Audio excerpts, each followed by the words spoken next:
Well, this is JC one more time. I got another short story for you. I put on my costume this time, make it a little bit plainer instead of being so gaudy and fancy like it usually is with all the trimmings and everything, and the forests and the plants and the trees and flowers and stuff. So anyhow, I got on my black t-shirt, a black jacket with a black background, and this is sort of is like a black story, I guess. Anyhow, what happened was I had a visit last night from Chico the Wonder Dog. Now, I didn't see him, of course, because he's up in heaven guarding the small dog lawn that he took with him when he left here some time back. But I knew it was him because when he comes in, he has this thing he does with his ears, and he goes like this, and his ears flop back and forth, and it sounds like a machine gun going off, or a rattlesnake, and so I knew it was him. It had to be him. So anyhow, I kind of looked around at him, and I kind of looked at him, and I said, "Is that you, Chico?" And he sort of looked back at me, and he said, "Well, of course it is." And I said, "Well, how you doing?" And he said, "Well, that's none of your business, but I want to know what the hell's going on here." And I said, "Well, wait a minute. What do you mean what's going on?" "Nothing's going on." And he said, "Well, you know, you got this short story poem place over here, and I don't see me in there very much." He said, "I was in there once, not me. It was my great-great-grandfather, for crying out loud. And way up in the Andes, up the top of some mountain with a bunch of monks and the snow and ice and all that cold, and you know I don't like cold, and I'm sure my great-grandfather didn't like it much either."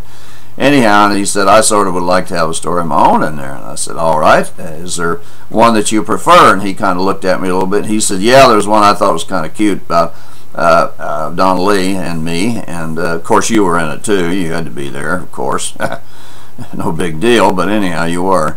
So anyhow, he told me which one it was, and so he went away, and I dug that story out, and that's what I'm going to tell you right now. It's kind of a cute little story about something that happened.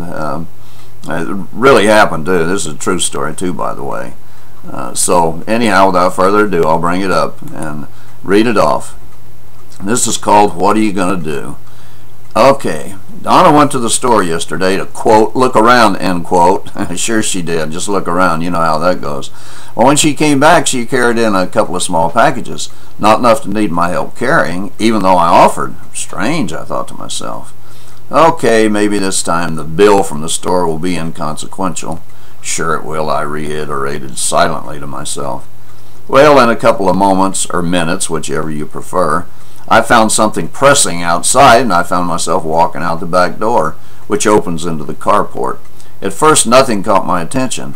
Then a furtive, I was expecting the worst, good word worst, as is furtive, and a furtive glance downward from the stairwell, I've always wanted to use this word, stairwell, told me that something that hadn't been there before was indeed there now.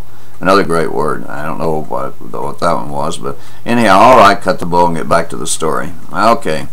Well, it was a bundle of white wire fencing. The sections were about a foot high, and the entire package didn't weigh more than a few pounds.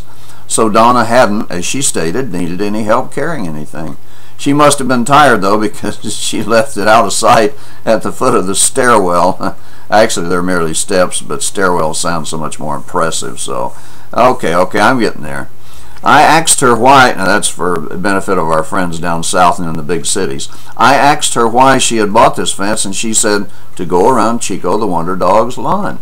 I reminded her that the lawn already had a fence around it, and she stated the present fence was, quote, all crooked, end quote. I queried, why not just straighten it? And she retorted, quote, because, end quote. Well, that was good enough for me, and it made sense to her, so I tucked a bundle of an entire 10-foot fence around my right arm, and I under my right arm, and I carried it around the house to the lawn. Well, Chico the Wonder Dog looked the bundle over, but he was silent. Both Chico the Wonder Dog and I retired to the great room to watch a sporting event, while Donna Lee spent the next 17 minutes building a fence. 17 minutes. She built an entire fence in 17 minutes. Well, in another little while, we went out back to take a look. I was stunned speechless, but Chico the Wonder Dog wasn't. He said, "What the crap was this all about?" Chico's language is not always the best, you know.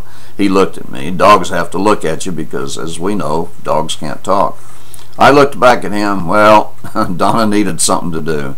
He just shook his head and looked at me. There was nothing wrong with the old fence. Next time she want to plant the damn yucca plant back here, and it's got sharp spines sticking out on it. Then with a shake of his head, Chico the Wonder Dog repaired to his bed. Well, I went back inside to the toilet to, among other things, finish my crossword puzzle. Women, go figure 'em. It makes sense to them. It should make sense to everyone. So thank you very much. This is JC one more time.